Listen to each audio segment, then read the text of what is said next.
I said to myself, Paul, what in the hell have you done? When I took over that little company, it only took me 2 or 3 months of going through the financials to discover that they were nearly bankrupt. Okay, so this next guy, his name is Paul. Man, the way he was talking to me throughout this conversation, I felt like I was looking at a white man talking to his grandson. That's how I was feeling. Like, I felt the emotion, I felt the love, I felt the respect, I felt the genuineness in his voice. And man, the fact that a white man could, reach through racial barriers and give information and inspiration to a black man in a time like this, it speaks so much of this man. Yo, Paul, God bless you, man. I appreciate your help. I appreciate your words of wisdom. I appreciate everything you did for me in that video.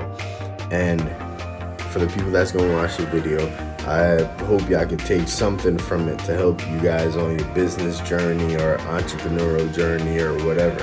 He's saying just persevere, find what you want to do, and follow it 100%. That's all he's saying. Maybe I could learn something if you walk me through how you became successful. Well, I think it's no, at least in my experience, it's no single thing. It's a combination of things. First of all, the person involved, you yourself, have to be dedicated. You have to be honest. You have to have a good head on your shoulders. And you have to determine at some point what it is that you like to do. There's many old sayings in the business world, some of which we've already touched on, but another one is, if you don't like what you're doing, you'll die young. And there's truth in that. Because work is hard. You can make a lot of income. If you do that, that leads to other problems. What do you do with it? Can you manage it? We all see people around who squander it, who get into all kinds of problems with drugs and booze, but that's another issue. But how to succeed, those few things are the beginning. And once you decide what it is that you really like, that going to work is a joy, not something that you hate, that you have to do so you can pay the rent, but that you really enjoy doing it. Whatever it is, I can't tell you. Your mom and dad, your brothers can't tell you. You have to tell you that you do it and do it well. And whatever business it is, you'll have customers. And whatever you're producing or selling, making, servicing, whatever it is, they will expect you to provide the best possible alternative. Well, they will go to someone else. I'll use an example. If you're running a Jiffy and you're doing a good job, customers will come back every 3,000-5,000 miles, get their oil changed and their tires and all that service. If you're not, you'll never see them again. And all businesses, all of them, have that customer-producer relationship. People will not come. You yourself, if you have a car, I don't know what kind of car you have, but the car you have, if you got it from a dealer that treats you right, that gives you good service, the price is right, when you need another one, you're probably going to go back. That's true. But if that guy tried to stick you, and you can't stand the ground he walks on, you're not going back there. So in addition to the personal stuff that I mentioned first about what I consider the quality of the individual and your own desires, the second thing is taking care of the customer. Way back, I haven't told you this before, way back, it was in the 1990s. I have a copy of it home that my daughter's framed and put in a nice picture frame I have on the wall. A guy named Hugh City from Time Magazine, who I had never heard of. Come to find out, he was a famous reporter, but I'd never heard of him. He calls me on the phone one day and says, the railroads, the freight railroads, when I talk railroads, it's always freight railroads, are having a renaissance. They're coming back. They're getting more and more shipments. I said, well, that's true. We have a small part of that. He said, I'd like to come out and interview you. I said, is that okay? I said, sure. So he shows up one day in the August 19-something issue. Here I am, little tiny guy in the middle of nowhere in Maryland. I'm in all Time Magazine. So when he came, he did this interview with me, and I'm the only small railroad guy in there. He said to me, Paul, tell me, what are the three most important things running your business? I said, there's three things. He said, okay, what are they? I said, the customer, and the customer. He laughed. I said, I'm not kidding. He said, what do you mean? I said, well, in my business, it's moving freight cars here, there, and everywhere. If the customers, whatever your business you're in, if they don't want what you're producing or selling, you'll never see them again. I said, in my case, if I don't provide a good service at a competitive price with railroad cars to put the stuff in, I'll never see them again. And if I don't do it right, I don't need any railroad cars. I don't need any locomotives. I don't need any employees. In fact, I don't even need any traffic. Because nobody uses it, it's just going to sit there. Well, he liked that, so I made Time Magazine. But Kiana, I really believe that to the bottom of my heart. And I don't care what business you're in. It makes no difference. Again, to go back to the beginning, you got to decide yourself. You got to be honest. You got to be dedicated. You got to really like it, and you got to work your ass off. But if you do that, and you take care of your customers, you will succeed. You will succeed. And it won't be overnight, by the way. If you're looking for a quick hit, Yeah. This is no quick hit way. Right. It took me 20 years. So, and you might say, well, does it always work? Does everybody succeed? No. Do some fail? Yes. Why? Combination of things. I know one guy that failed. It was really tragic. Why did he fail, Paul? Hurricane came along and washed his tracks away. Couldn't get money to rebuild it. So he sold it and moved on to something else. In fact, I don't know what he's doing now. But there are unforeseen things that will happen in this world, but you have to roll with those kinds. But anyway, that's about my story.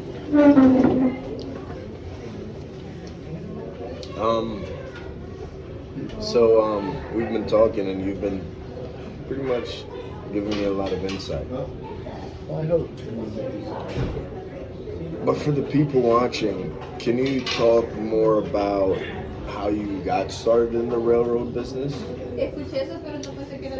Yes, I can say something about that. I was born and raised in the country.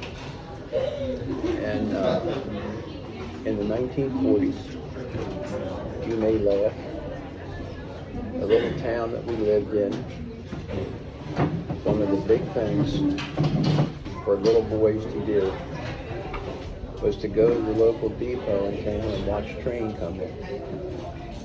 You would go, my God, that has got to be the dullest thing. Well, no, it wasn't dull in 1947. And they would load the packages of express or mail. There was no FedEx or UPS then. You had steam engines and puffed and all that. It was exciting. And it got in my blood. I just thought it was neat. I cannot tell you why. I just thought it was neat. So when I went to college, I thought, well, I'd like to be involved in rail transportation. My father said, you're out of your mind. He said, they're going to be in the railroads by 1980. I said, yeah, there is, but we got to do a better job of running. He said, you think you can do it? I said, yeah, I think I can. He says, you're wrong. My father was not a big supporter of what I wanted to do. He loved me deeply, but he did not want me to play trains, as he said. But I stuck with it. And it's what I said to you earlier. I analyzed it. I believed it. It wasn't emotional. I looked at the strengths, the weaknesses, and had a good education in economics and finance. And I just said to myself, as I said to you earlier, I would say to your viewers, put all that together. Whatever you're interested in, and I can't tell you or your visitors, but whatever it is, analyze it. Use your head. Finance, economics. What is the market? Why are people doing this? What do they want? Why? Analyze that. And then whatever it is, if you think you can do a job, pursue it with vigor. That's how I got into it. Now, did I have some breaks and help along the way? You bet. The old man that hired me to run our little railroad, just like you. I met him almost by accident one day. He appeared in my office looking for someone to help him run his little railroad, which I had never heard of at the time. And he was in his 70s. But How old were you at that time? I was 1983, I was 42 at the time. And at first, as I said earlier, I had a good job. I was making a good salary. Lovely wife, 2 daughters. But I don't know. It's sort of the idea of being an entrepreneur, being your own boss, running things the way you thought it should be done, always appealed to me. And again, as I said to you before, I can't tell you why, and I can't tell you what appeals to you or your viewers. But if something does, as much as you can, try to get away from the emotion. Because emotion will lead you down a lot of wrong paths. Analyze the facts, good and bad, pluses and minuses, and then stack them up and see where you are. And that's what I did. That's what led me to it. And the old guy that hired me, he helped me along the way. My wife supported me probably when she should have kicked me in the head. My daughters have, my brothers have. When we started to do well, I even sold some stock, which helped us raise a little bit more money. But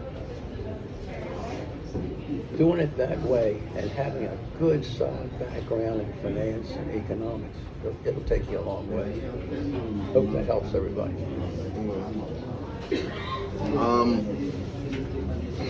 Tell me more about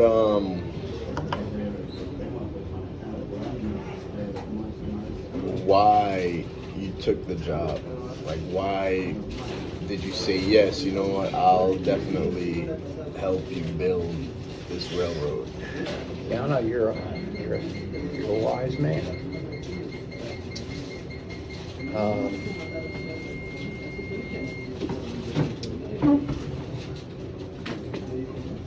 I'm struggling to answer that because sometimes I've asked myself over the years the same question: why did I do it?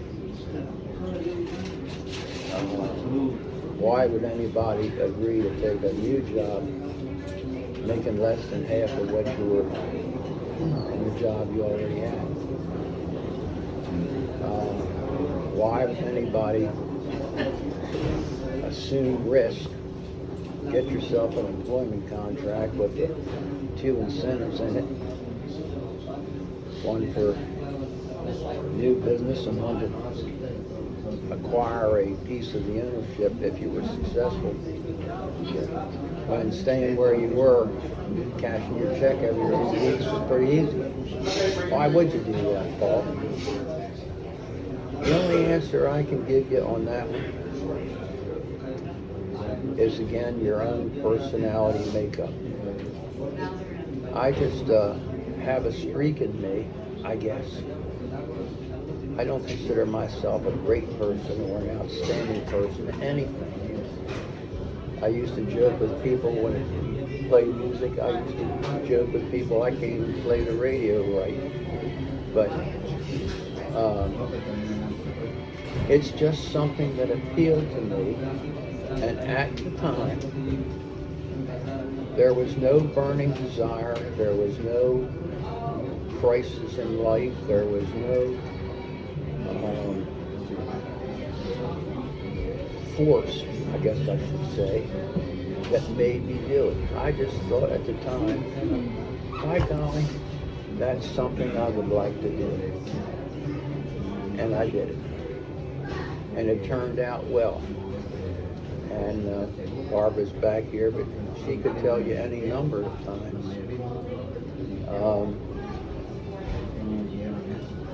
That's why I said perseverance, Kiana, early on is so important. Any number of times, early on, I said to myself, Paul, what in the hell have you done?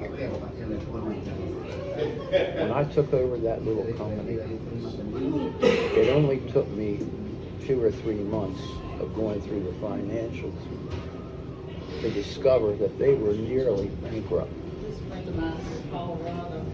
And Barbara's heard this story before. We had 13 employees at the time, and I was one of the 13. 2 of the office workers, one was the secretary and the other handled the finance. He was terrible. I later had to get rid of him. But every Friday, I would say to, her name was Ruth, I'd say, Ruth, each week, stack up all the bills that come in. Over here, first stack is the ones brand new, we just got this week. Keep on that pile. In the middle pile, they're the bills that we've gotten before, where we've gotten requests for payment that are nice, that are not threatening, that are not calling me bad four-letter words. And over here in this pile is the old bills, where we have the very mean follow-ups, nasty calls, and threats of being sued unless we pay. So every Friday I'd say, Ruth, give me all those bills where we got, I call it bad. And I'd say to Jack, Jack, how much money we got? That was a real challenge because I don't think he knew, but he would tell me some figure. I'd say, okay, Ruth, I'll start handing them to you, because she also did the check. I'd say, pay this one, pay this one, pay this one, till the money ran out. Yeah, that's crazy. And then the first ones we had to do was the employees' payroll. And Kiana, sometimes I didn't have enough money. So now what do? What do I do? I'm supposed to be smart. I've left a job where I took a 60% salary cut, and I'm now playing with this nonsense. What do I do? So what did I do? What did you do? I went out to that little yard where you had all the old railroad cars and machines and stuff. Scrap iron and steel is very valuable. Sometimes you can sell it for over $200 a ton. I'd go out there. The old guys I took over for, they had bought stuff that wouldn't work. Why would you buy a 70-ton crane to pick up railroad cars that fall off the tracks when most railroad cars weigh 100 tons? That's kind of a Daffy Duck thing, right? But we had it. They bought it, and there it's at. For the first 3 or 4 years I was there, it didn't move a foot. So all these things I marked with either spray paint or just wrote it down. I'd come in, call it a scrap deal. I'd say, I got this, that, and the other, and old 70-ton crane. I want to sell you. How much you give me for it? I'll be out first thing in the morning. Look it over. I said, that's great. You come out and look it over. They go through the yard and look it over. They give me how much money? I said, fine, sold. Counting, that was payroll for Friday. I did that more than once. Am I proud of that? In a way, yes. But in a way, it was scary. Because it's people's lives we're playing with. But we got through it. That's what I said to you earlier. If you persevere, have a good head on your shoulders, you'll figure a way. I figured a way. And listen, nobody ever confused me with Albert Einstein. I'm just a plain guy that worked hard and did what I did. So does that explain it? That's crazy. Okay, one more question. I'm gonna go. I'm just so inspired right now, man. I don't even have anything else. I feel like that's a good note to end on. Unless you have anything else. No, that's it. I just wish you well. I don't know what you're gonna end up doing, but I wish you all the luck in the world. But whatever it is, I'll finish the same way I started. Keep your head in it, emotion out of it, examine the facts, and do what you like. Just what you like. Don't let anybody talk you into anything. I think you do well. How's that? That's great, man. Okay. For real. That's so inspiring. Like, just hearing how you're saying, like, I feel the passion in your voice, the emotion. Because this is years ago. He's saying at times he didn't know how he would pay the employees. Well, you don't. And you've probably heard this as well. Maybe this is your viewers can relate to this too. And maybe you can as well. As you go through life, you will learn another old saying that there's no playbook for the bad ones. And it's true. And what does that mean? Anybody can handle good times. Anybody can handle when you're winning. You can all go down to the bar and drink a few if the Eagles win and think, hey, which one? But when you take a big hit, you personally, or your business or whatever it is, and you're down and out, you don't have the money, or you lose a wife or a kid or something like that, there's no playbook that says turn to page 37, paragraph 3, and this is how you handle it. There is. The only book that you have, and the book that I've relied on my entire life, is the Holy Bible. And some of the things there, you have to read a lot to get the meaning. Because again, there's most people in the world are smarter than I am. But a lot of things in the Bible ring true if you stick with it. And that's, again, as I said before, the perseverance issue. But as you go through life, you will find there are no playbooks for bad days. None. And if anybody tells you are, tell them they're full of crap. It doesn't work. You have to deal it yourself. And you know, it's.